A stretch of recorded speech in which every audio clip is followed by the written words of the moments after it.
Jambo. Jambo sana. Jambo sana. Mzuri sana. So that's hello in Swahili.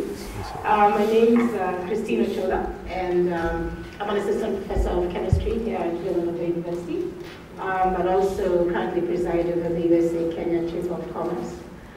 Today we're very glad to have with us Ambassador Odembo, who is the Kenyan ambassador to the US. He comes to us from France, so we snagged him from Europe, and we're able to attract him to the US. Ambassador Odembo, thank you very much for making time again to come out to Villanova and just join us and talk to us a little bit about where Kenya is, where East Africa is, where Africa is, in this global community. We also want to thank some of our program sponsors, the Villanova School of Business, Africana Studies, for helping us ensure that we'll be able to get the ambassador here with us. We thank the School of Engineering for providing this space for us to be able to meet. So just tell you a little bit about Ambassador Odembo before he takes the mic and tells you more about himself. As I said, he's our current serving ambassador and out of Kenya into the US. Has been prior ambassador to France and was based in Paris.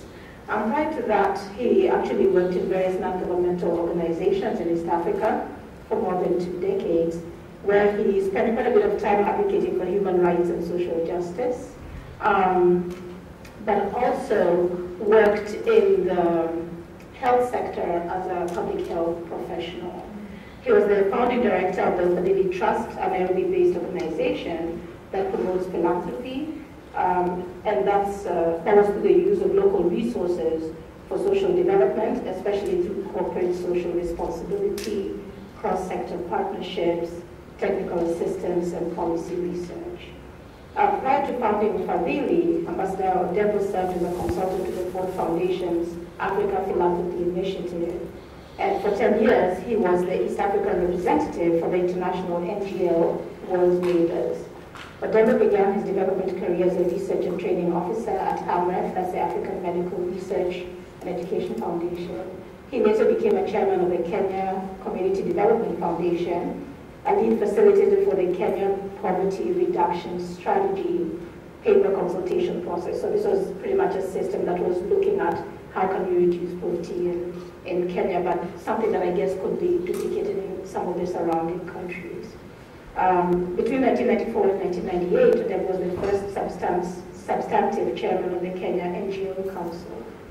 He served as a distinguished member of the National Advisory Committee for Health Research, the NGO Coordination Board of Kenya, and the National Committee for Social Dimensions of Development.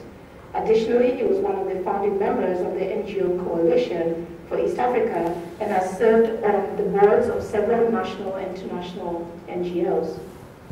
Ambassador Odembo is a senior fellow of the Senegros Institute, a non-profit organization based in New York, committed to reducing global poverty. I think we see a resounding theme there. By fostering partnerships among government, business, civil society, and local communities. He's also a fellow of the Africa Leadership Initiative, a program of the Aspen Institute's Global Leadership Network. In June 2010, Ambassador Odembo received the Common Good Award from his alma mater, Baldwin College, which is here in the US. Okay.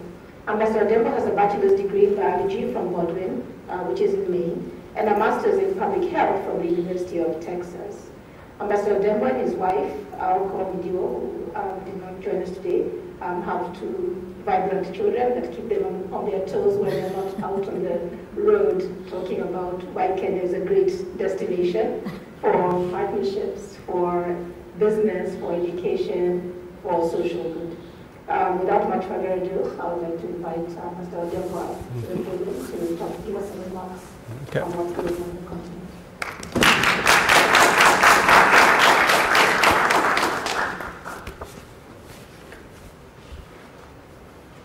Can we have people just sort of come and sit around here so that I can just sit around here and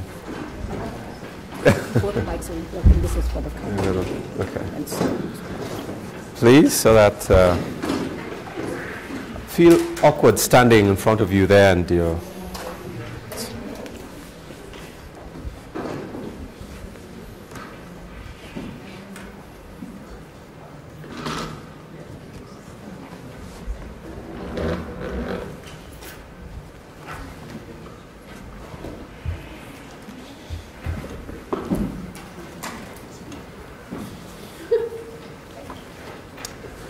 yeah, that's good.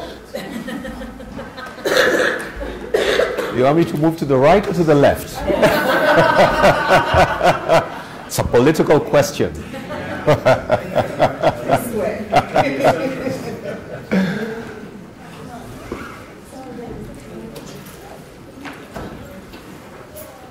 Well, good morning, all. Very nice to be with you here this morning at Villanova University. Thanks very much to the U.S. Kenya Chamber of Commerce, Christine and Vuyo for making this possible. I arrived this morning from Washington, D.C. My first time to Villanova University. I'm enjoying it already.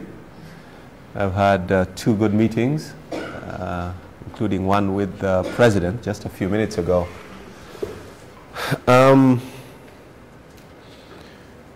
I will talk a bit, as Christine has said, a bit about Kenya, a bit about East Africa, a bit about Africa.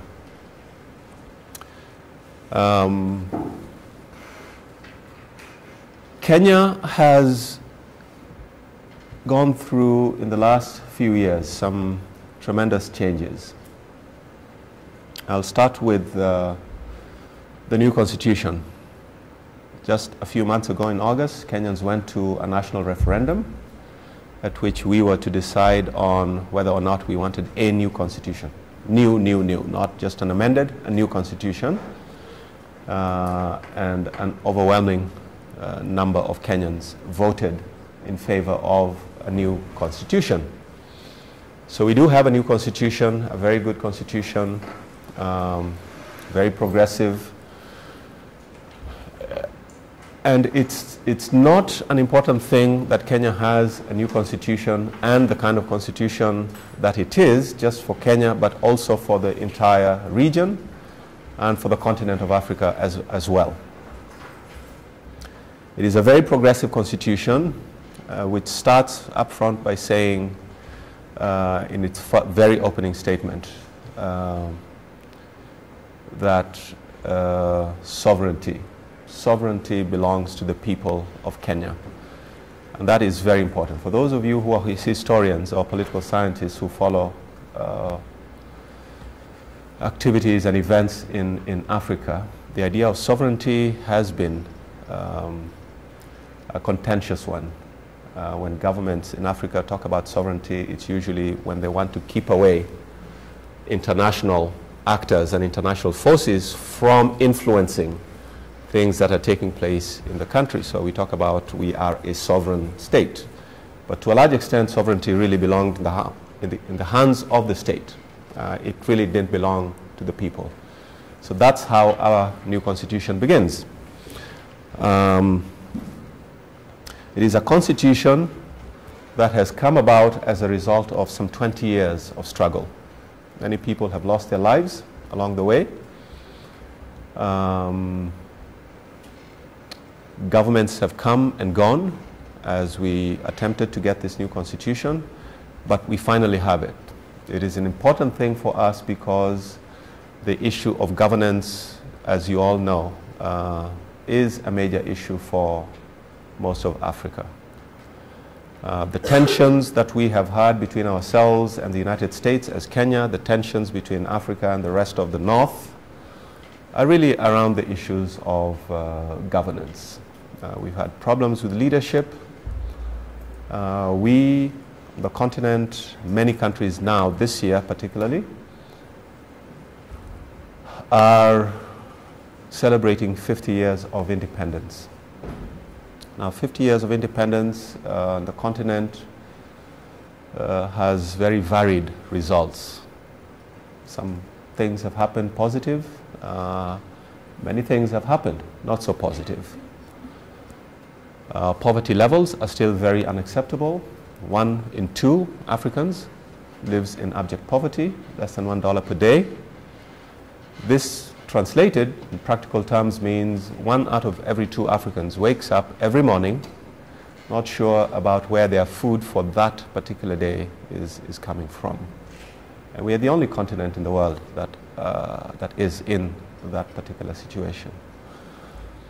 Illiteracy rates are still fairly high, and if you look at some of the demographics and the indicators, infant mortality, you still have situations where you have over 100 in 1,000, which is almost 10% of children dying in the first year of life.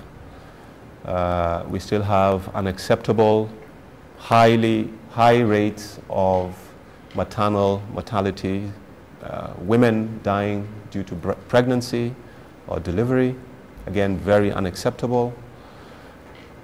In terms of access to basic services, your average African still has challenges accessing decent health care. Your average African has challenges accessing clean water. So there's a range of things that make the life of Africans not a very dignified one. But in the last 10 years, things have been happening that are quite positive. So I'm very optimistic about the continent. I think it is the continent in the next 10, 15 years that everybody is going to turn to. They're beginning to turn to already. If for no other reason, the fact that we have some precious commodities that the world is eager to get its hands on. In another 5 or so years, we will be producing close to 20% of the world's oil. We still produce some of the world's most precious minerals, metals. But despite that, a really rich country in every sense of the word, in terms of the natural resources, mostly our own making, our own doing. We are still a very poor continent. Despite the resources that we have, we still only contribute to about 1.5% global trade. It's a very minuscule amount. And given the kind of resources that we have, we should be doing much better in the global economy, in the global arena. But there we are.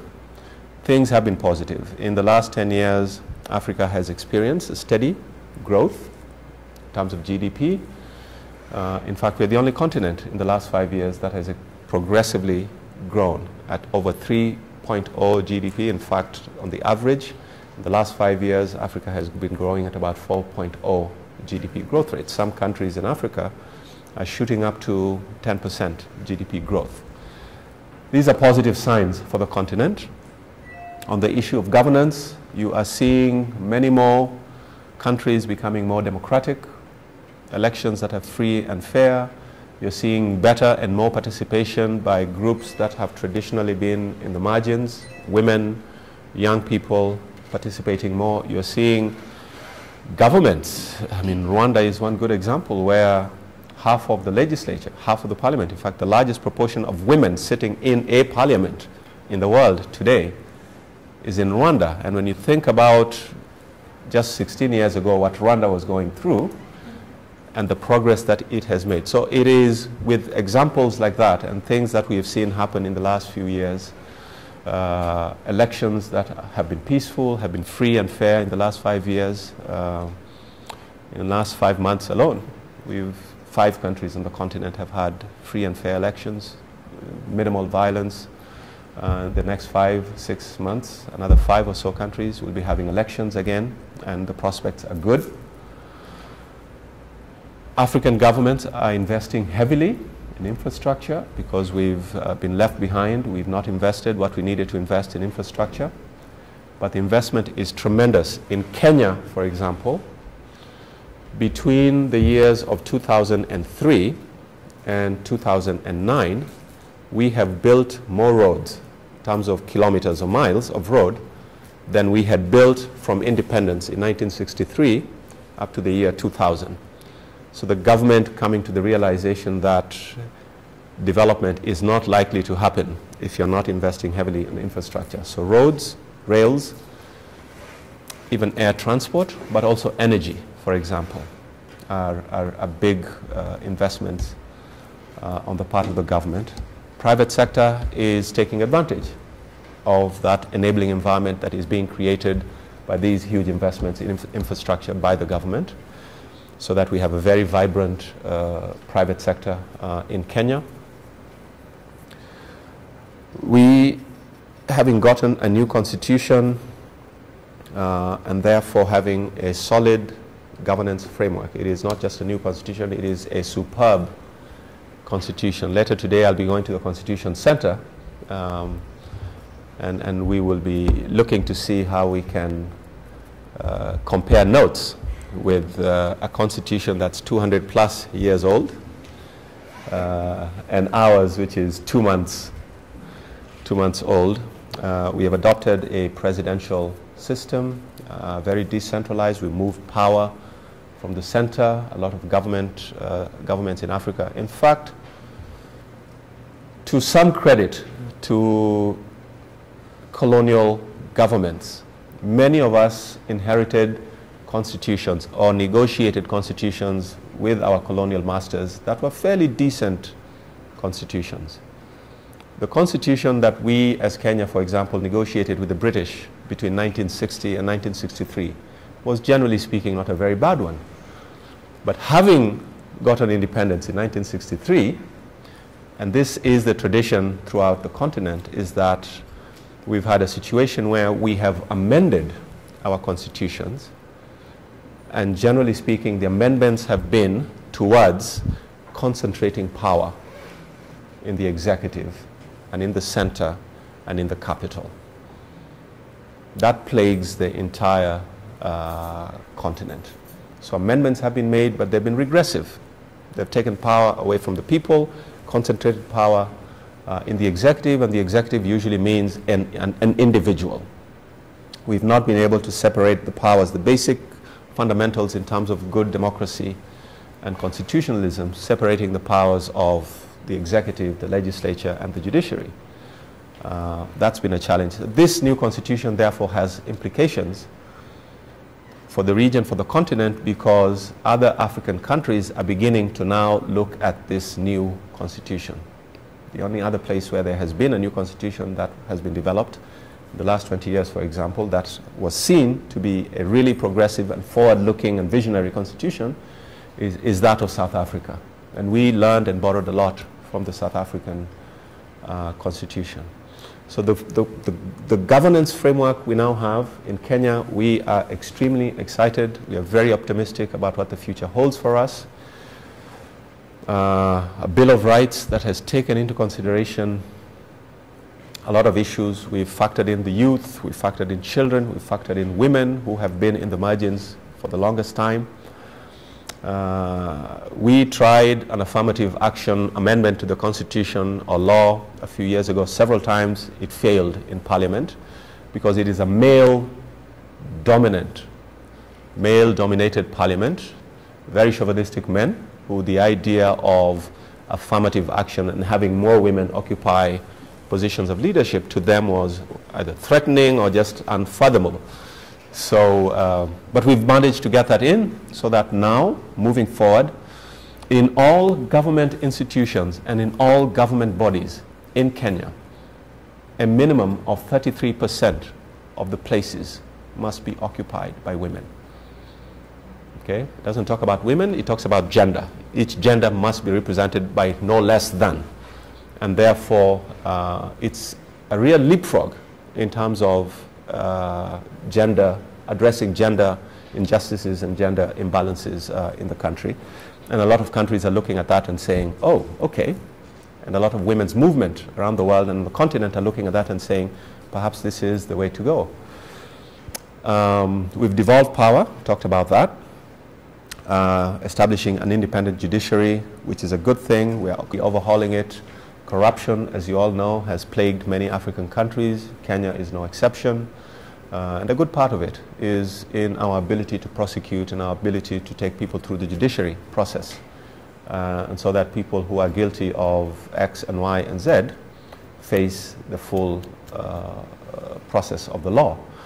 But because the judiciary has not been independent, there have been numerous delays and corruption has been rampant, and people in the business, in the private sector have felt very uncomfortable. Investors have felt very uncomfortable because the judiciary is a very important element of the enabling environment for the private sector. Private sector and investors need a certain element of predictability. They need to know that should things go wrong, there is recourse. You can go to courts and your matter can be dealt with in a fairly rapid and effective and efficient manner.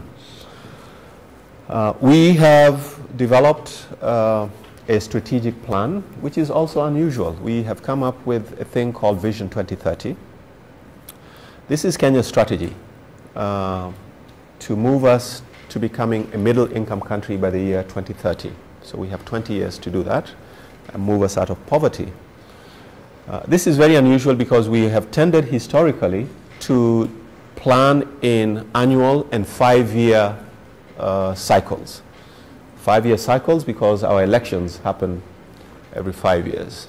And like with most governments, there's a tendency not to want to commit yourself beyond 5 years. But the wisdom of our leaders in the last few years, we have come up with a strategic plan that projects Kenya 20 years from now. Very solid economic pillar, very solid social pillar, very solid political pillar. A big part of that political pillar had to do with governance issues, and that now we have managed with this new constitution. The new constitution and the things that have happened in the last 2.5 years are also very special in the sense that, again, in our very recent history, we had an election in 2007, a presidential election that was hotly contested that went terribly wrong. We had violence between January of 2008 and April of 2008, in which 2,000 people lost their lives. 500,000 Kenyans were displaced, became internal refugees, internally displaced persons. So we paid dearly. The economy took a beating. We had an economy that had grown within just a period of 5 years, between 2003 and 2007, an economy that had grown from 2.0% GDP growth to almost 7% GDP growth in 5 years. Quite remarkable, an indication that the private sector is capable of, production, producing and selling services that are needed, a middle class that is growing. A very diverse economy. We don't have oil. We don't have a single sort of commodity that puts us on the world stage. So we have a very diverse economy that's driven by a diverse range of sectors. Agriculture and agribusiness are big. We are the world's leading producer of black tea. We produce some of the best coffee in the world. We are leading producer of cut flowers in the world. We produce fruits and vegetables that are, again, world class. I want to see more of those things come into the US market. So we're working very hard to ensure that. We're looking for investors, American who can come and partner with Kenyan business people, investors who can come and invest in Kenya and in the region, so that we can develop particularly the agriculture sector and do value addition. Part of the problem with Africa is that despite all the richness that we have and the commodities that we produce, we tend to put these commodities raw in the global market. So somebody else adds the value somewhere else and makes the money. So we produce world-class coffee, and yet our farmer. Coffee is the second most traded commodity in the world, second only to oil. So anybody who produces world-class coffee should really be doing very well. Kenya produces world-class coffee, and yet our coffee farmers die poor. And the process of transforming coffee berries into the coffee that you consume when you are at Starbucks, for example, the technology is so basic I don't even want to say it is not rocket science. It is so basic. It is primary school, secondary school science. You're basically grinding, roasting, drying, etc., etc. So how is it that we grow this world-class coffee and we have farmers who've been doing this for 2-3 generations and they die poor? And yet everybody else in the value chain of coffee is very prosperous, including those of us who enjoy the cup of coffee at Starbucks, just as an example. So the importance of value addition is cannot be overstated. We need companies, we need businesses in the US who can come and work with us, create employment, and creating employment and value addition and being part of the value chain on the continent in Kenya will create value and create jobs on this end as well. If we have an American businessman who works with a Kenyan businessman, whether it is in coffee or tea or horticulture, and creates a market on this end, it is both a market and it is an employment opportunity as well for Americans. And from what I hear in these midterm election campaigns, unemployment is a big issue. Okay? So we have space and opportunity now in Kenya. Population of 40 million, very industrious people. Probably the best developed human resource capacity on the continent, anywhere on the continent you go, including outside of the continent in the United States. I have met scientists and professors in the US in just the last 3 months that I've been here that are renowned professors of X or Y or Z who are Kenyan. So incredible human resource capacity, a liberalized, extremely liberalized economy, a vibrant and innovative private sector.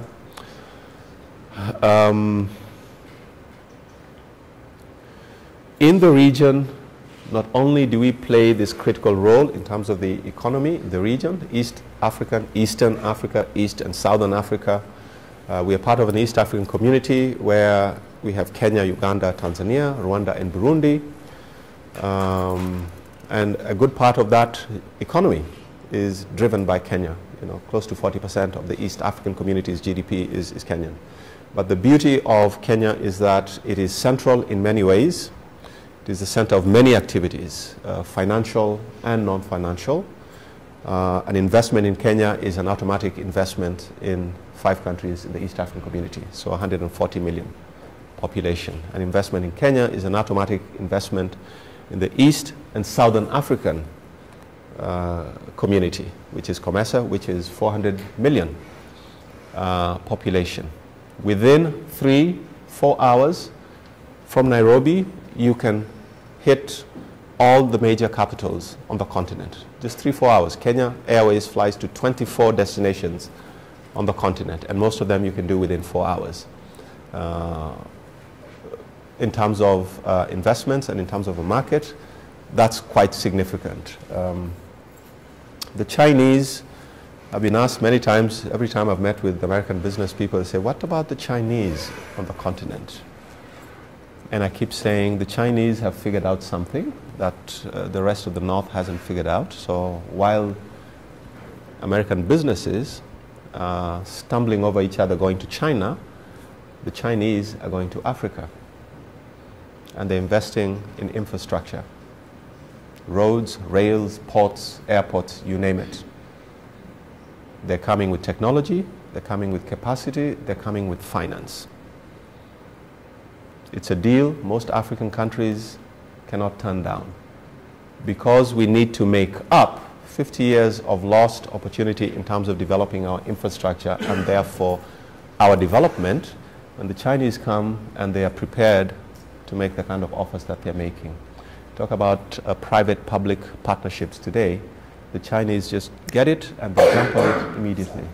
So much so that African leaders have been so concerned about, might this be a new form of colonialism, that we are just getting ourselves into as a continent. African heads of state and government had a meeting in which they spent 2 days discussing China and its role on the continent. The general position is that the Chinese are very welcome because they are making an investment in sectors where Africa badly needs investment.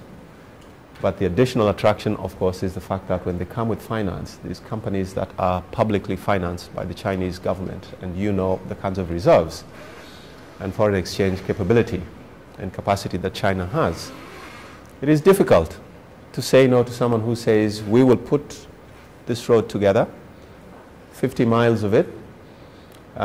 You can start paying back in 10 years, you can start paying back in 15 years, you can start paying back in 20 years, it doesn't matter. When you start making the money, you can start paying us back. But the Chinese have realized that there is a growing middle class on the continent. In another 10 years, Africa will have close to 1 billion people in terms of population. So in terms of markets, you've got it there. But very importantly, in terms of access to commodities that feed the global economy, the Chinese are way ahead of Europe and North America. It will be very difficult 5, 10 years from now for North American companies and investors and European companies and investors to come and make any significant inroads on the continent. I'm willing to put money on that.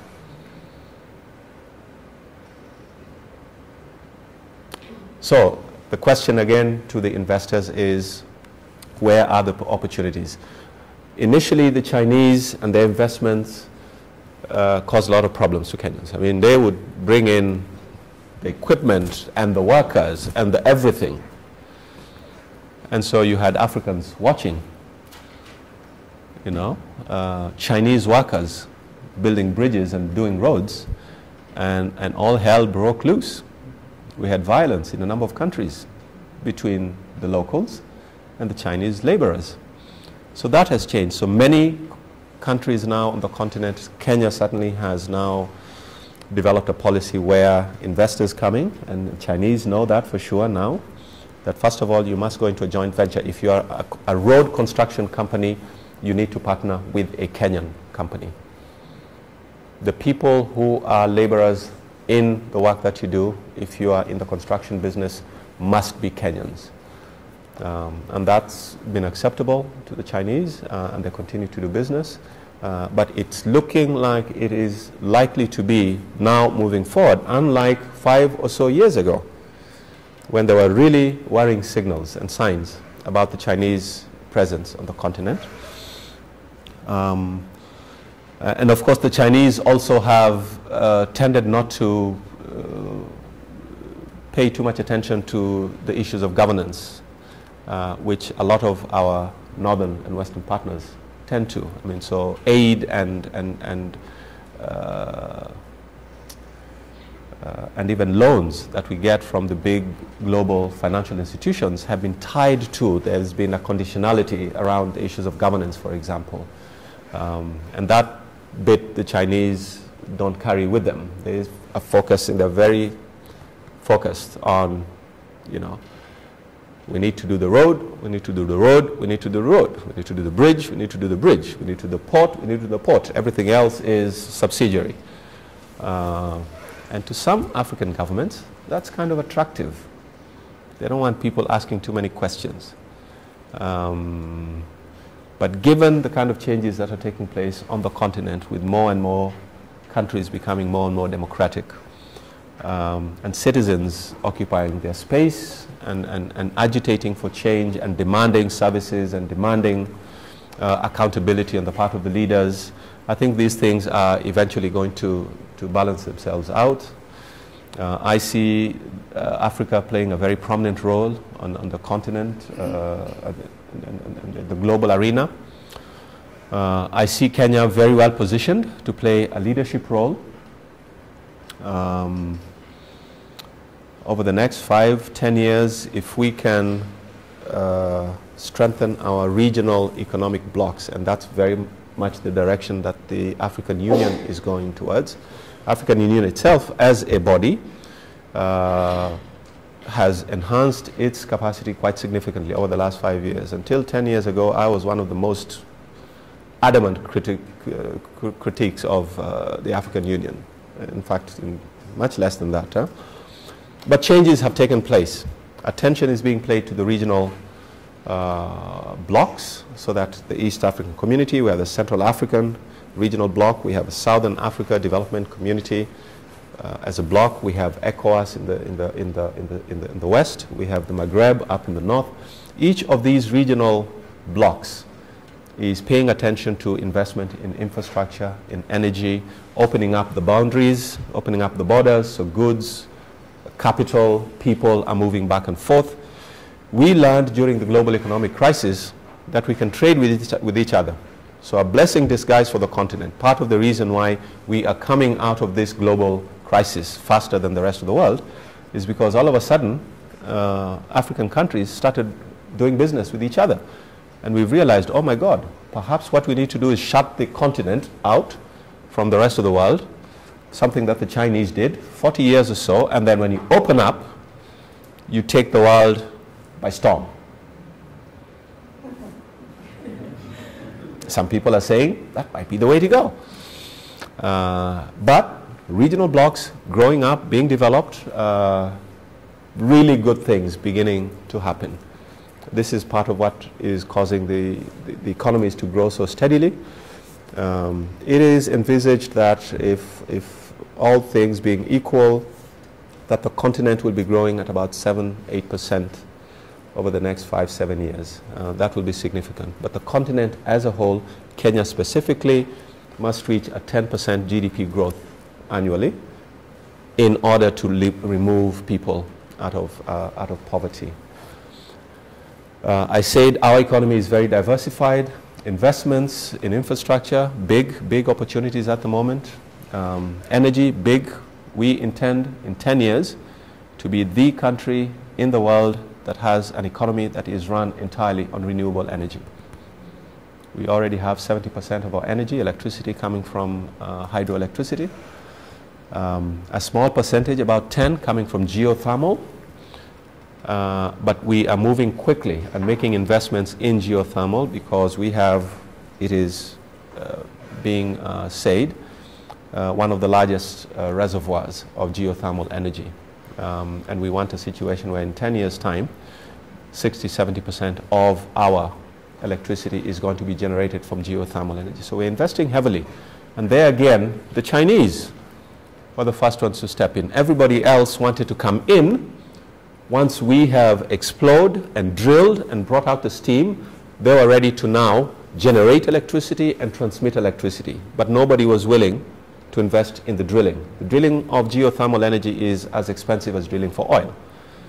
So all these countries, all these companies, including the ones that have been drilling for the world, around the world for oil for many years, all of a sudden were saying there's a high risk involved, which is not the case. Very high prospects for geothermal energy, and the people who are investing in that, the few companies, are already beginning to see the payoffs from that. We have a service sector that is growing. Tourism is one of our leading earners of foreign exchange. We want to grow that. I want to make sure that within the next 2 years we double the number of American tourists coming to Kenya. So there is an opportunity investing in the hospitality sector, hotels, resorts, you name it, of all sorts. I want to see an expanded exchange between universities. In this strategy of ours, the Vision 2030, we are talking about science, research, technology, and engineering-led development. For too long, the continent has been receiving second-hand and third-hand technologies from the north in developing technologies now. We have the potential, but part of that potential can be built very quickly, and we can leapfrog a lot of the development stages but just by partnering with strategic universities. So I've been out to MIT last 2–3 days. I was out at Georgia Tech, and we're talking about all the possibilities and things that we can do in partnership with US-based universities. And that's part of the reason why I'm here today. Agro-processing, again, value addition with the various commodities that we produce. Manufacturing continues to be big and very lucrative on the continent. Set up a number of export processing zones with all manner of tax incentives. So the sky is the limit. We are hopeful, we are optimistic. I'm looking forward to a wonderful tour of duty here in the United States, and hoping that institutions like Villanova can partner with us in doing things that can be done that will value not just you as a university, but the United States as a country, but arrangements that will be of mutual benefit. Thank you.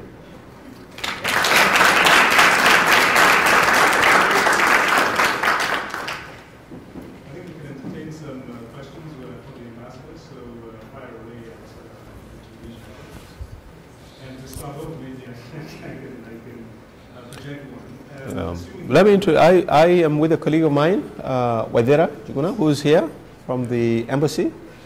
We're here together, so just to let you know that I'm not alone. Huh? So that if you ask difficult questions, I will deflect them towards Waidera. But yes, I'm happy to any comments, questions. Vuyo, how much time do we have? Okay, with your guidance, I'm happy to.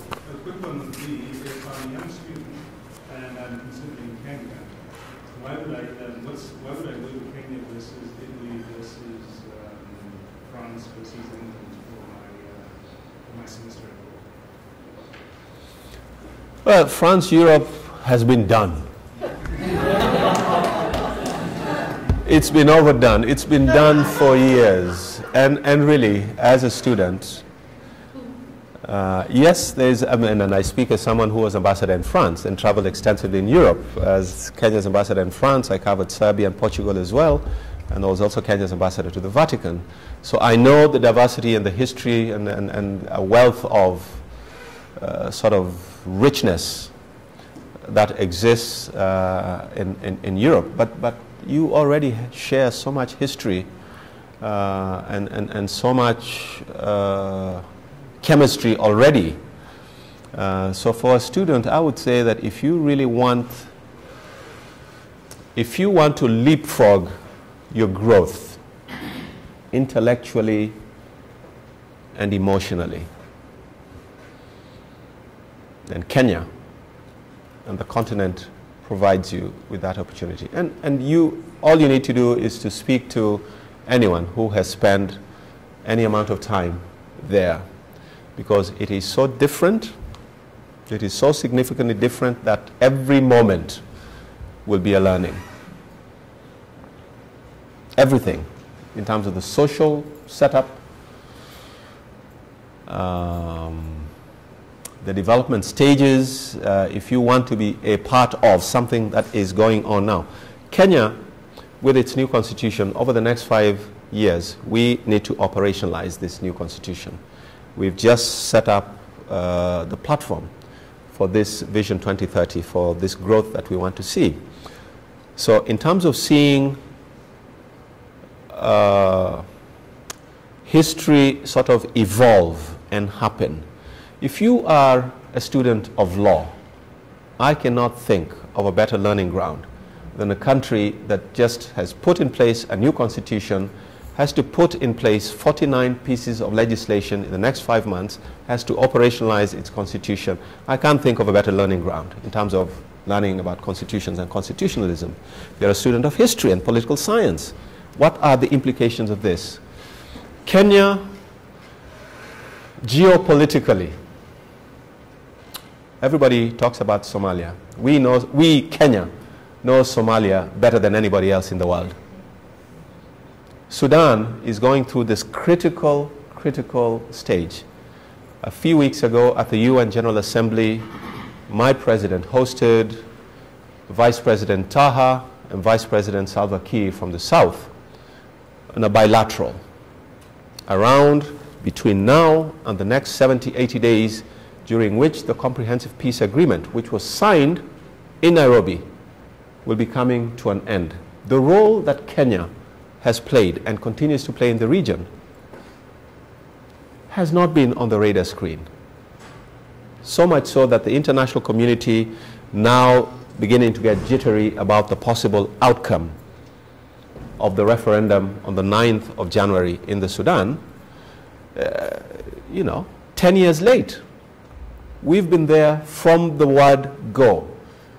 The peace that we see in the Sudan was negotiated in Kenya, in different towns in Kenya, in Nairobi, in Naivasha, in Machakos.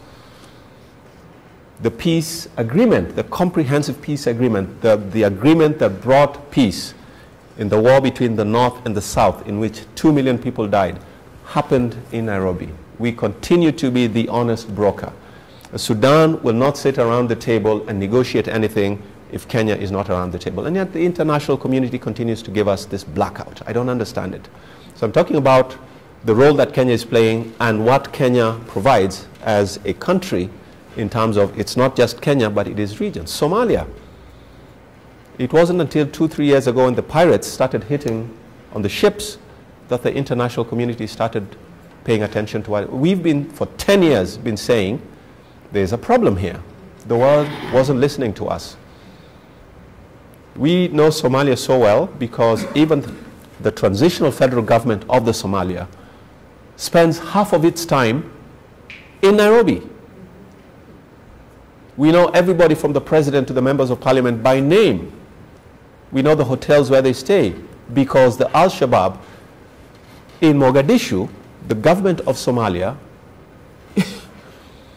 is hostage to the Al-Shabaab. And we've talked about the Al-Shabaab. And we've said it doesn't make sense that the international community spends so much time, energy, and resources chasing Al-Qaeda in some corner of Afghanistan and Pakistan and not paying any attention at all to where the terrorists are then moving to. And it is Yemen and Somalia. It wasn't until 3 months ago when the Al-Shabaab hit Kampala in Uganda. The time of the World Cup, do you remember that? 80 people died. It wasn't until then that the world all of a sudden became alert and alive to the idea that the Al-Shabaab are not just a terrorist group that has limited its activities to Somalia. Those of you who know Kampala and Uganda will know what I mean when I say if Al-Shabaab can go and kill 80 people in a club in Kampala, in the heart of Kampala, they can go anywhere. We've been making this noise for the longest time. Even when the pirates problem began, we said the problem is not in the seas. What you're seeing on the seas in the Indian Ocean is a symptom of what is going on the land. The global community and the international community must develop a comprehensive program to deal with the problem that is Somalia. Because if we don't invest in it now, we will be ending up reacting and spending the kind of resources that you see being spent in places like Afghanistan and Pakistan. That's why Kenya is an exciting place to be for students. You will see all this unfolding and happening as you the students of political science and so. You met earlier in about involved in entrepreneurship. What kind of climate is sort of promised through the new constitution for entrepreneurial activity? Countries where people can take risk and maybe fail and still survive and still try again. Are there countries that tend to foster tremendous amounts of entrepreneurial activity? Yeah. Countries where if you fail, you're punished or you're on the hook for all the expenses. In essence, countries have a choice as to whether to encourage or not encourage entrepreneurial activity. Very good question. For the longest time, countries in Africa have stifled entrepreneurship. For the longest time, the government, for example, has decided that it will engage in business so that a lot of the big service providers on the continent, whether it's the telecommunications, whether it is energy, electricity, transport, and so forth, the government has tended to monopolize these. And to give you an example of what the implications are of just opening up the space a little bit and allowing the private sector to do its thing. Kenya, 1999, 11 years ago, in Kenya, only 300,000 people, 300,000 Kenyans out of 35 million had access to a telephone. When we liberalized our communication and telecommunications sector about 10 years ago, today, a population of 40 million Kenyans, close to 50% of Kenyans now have access to a telephone. Not only do they have access to a telephone, the kind of innovations that we've seen coming out of that particular sector, the mobile telephony, not to mention the penetration that we've seen on the continent. Money transfer. I mean, talk about growing the economy. The ability to transfer money using your cell phone from Nairobi to the rural areas. Putting 200, 300, 400 shillings in the hands of a poor woman in the village has transformed rural Africa, rural Kenya for sure, more than any investment that our government has made.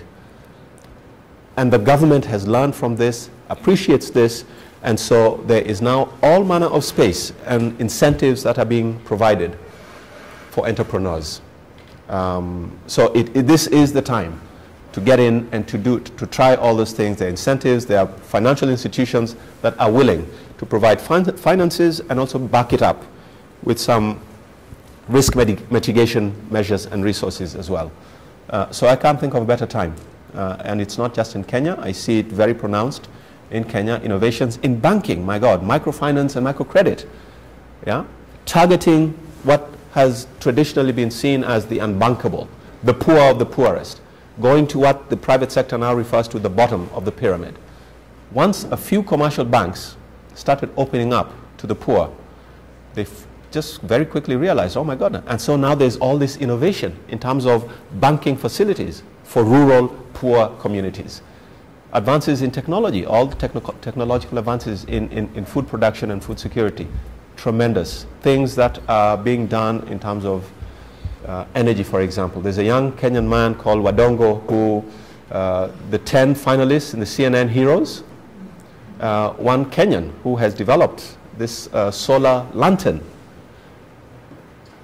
to bring light to rural Kenya and rural Africa. And this is a young man, 30 years old, who has developed this technology to bring light. I mean, electricity was discovered, what, 100 plus years ago? 80% of Africans still do not have access to electricity.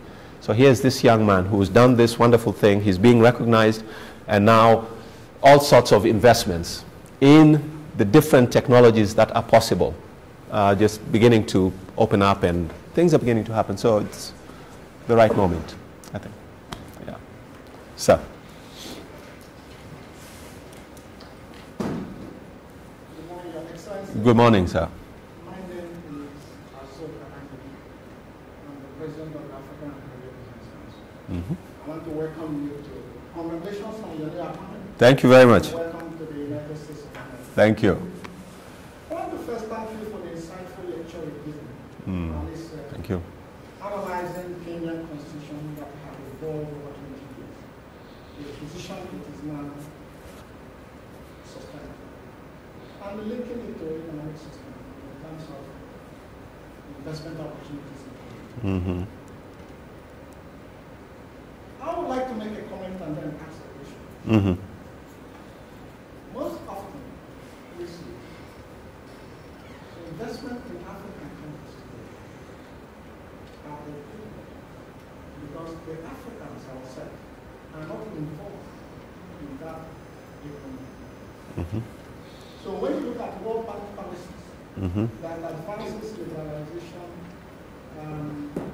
privatization, that also calls for the participation of the private sector, you see that the indigenous companies cannot participate because of poor access to cash. Funding funds. Most of them involve in issues related in terms of those fiscal issues that cannot underwrite risks, either political So it becomes a duty of the government to encourage the diasporas, people like us, that can really bring that positive to the community. So my question to you, Your Excellency, is what is the government policy in engaging the diasporas, Kenyan diasporas abroad, and Africans in the economic development of Kenya? The second one, what is the government doing in terms of the environment and energy? In terms of? Environment and energy.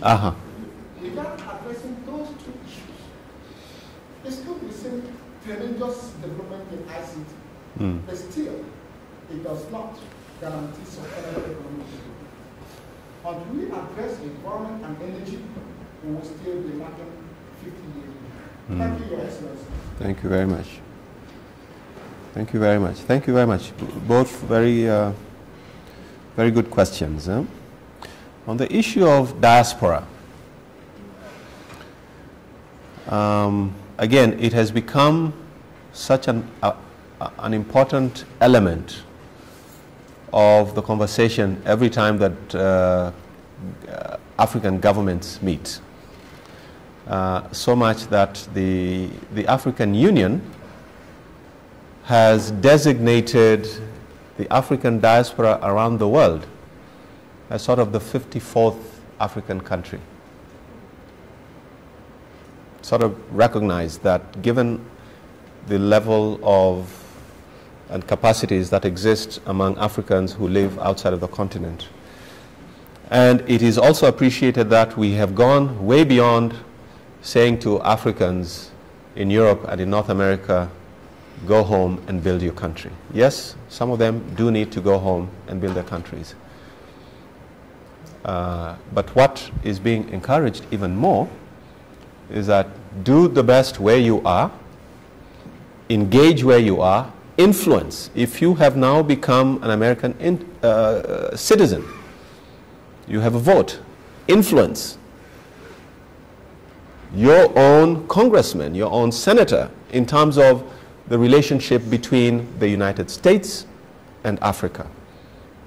As a voter, the Congress will listen. We have big issues sticking in that Congress right now. AGOA, the African Growth and Opportunity Act, is one example. It is likely to be amended very soon, and with the changes that are likely to happen in the Congress, it will not be conducive to Africa. We need our diaspora who are now rooted here to help us to lobby in the Hill. So talking about having your work cut out for you, that's one side of it. So we're saying engage where you are, whether it's Europe or North America, and facilitate this relationship between the country where you are and your country at home. In terms of diaspora investment, again, the studies are being done now, so the verdict is not out yet. But in the last 1-2 years, a lot of diaspora who have been doing very well, very prosperous people who have done very, very well in the north, have lost significant amounts of money. Quite a number of them are looking now at the continent. That despite all the talk and the mindset about investment in Africa being risky, everybody knows that the place where people get the highest return on their investment is still that continent.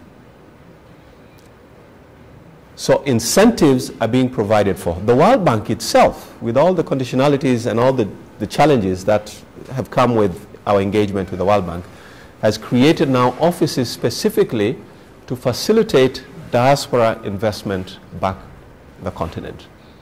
There's a specific office for diaspora investment, making available through IFC all sorts of financial arrangements for us who want to invest on the continent. On the continent itself, Kenya for sure has made it possible for diaspora Kenyans to invest in Kenya through all manner of tax incentives. It's incredible. You won't get it anywhere, the kind of incentives that, and I am seeing more and more of them moving to, whether it's in real estate, whether it's in hospitality, little investments, or even the larger ones.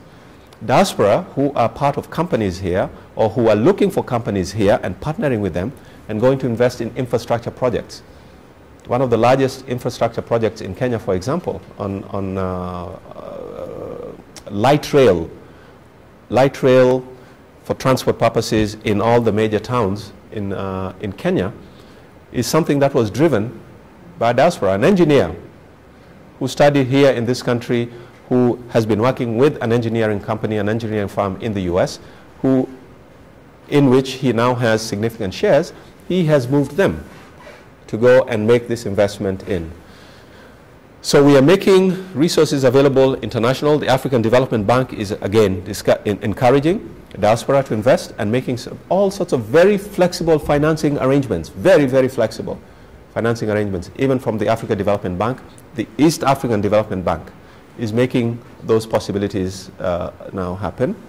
And then our own local banks, commercial banks, which for the longest time shied away from any customer who they viewed as getting involved in some risky business. They're now very open to people, enterprises, because they have also been backed up by international institutions in terms of risk and mitigating that risk for financing enterprises that might be perceived as being risky. Our commercial banks are now tripping over each other to make finance and credit available. They are going into villages. I mean, they are vending their services. The Barclays banks of the world, the Standard banks of the world, who for the longest time, I couldn't access a loan from Barclays Bank 15 years ago. Now they are setting up little kiosks in all over the Republic so that they can sell there, because they've realized very quickly that particularly the poor, when they borrow money, are very loyal in paying back. All the risks that are associated with borrowing from commercial banks on the continent are risks that are political. It is the extremely wealthy and politically connected people who borrow huge amounts of money and don't pay back, and that's why all these little banks on the continent have been collapsing. So, energy and environment, you're absolutely right. Cost of energy is tremendous, is high. Cost of doing business, our level and competitiveness is where it is because of the cost of energy. We pay more than 100 times for electricity on the continent generally. South Africa is probably the cheapest one, but generally across the continent, Sub-Sahara minus South Africa, we pay almost 100 times what the United States pays for electricity. Cost of energy is extremely high, with issues of climate change now becoming a reality. But again, in the absence of electricity, your average rural African depends on wood. So we've chopped down our forests. Forest cover in Kenya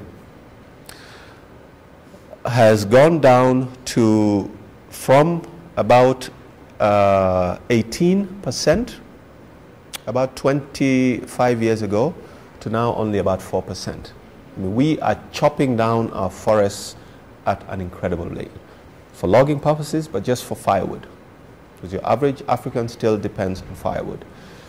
So the question is, what are the options?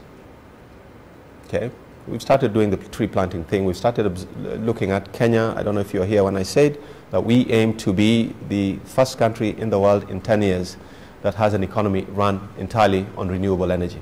We're looking at our geothermal, we're looking at wind. We've set up huge tracts of land in the northern part of Kenya for wind and solar energy. We are investing heavily in drilling for geothermal energy.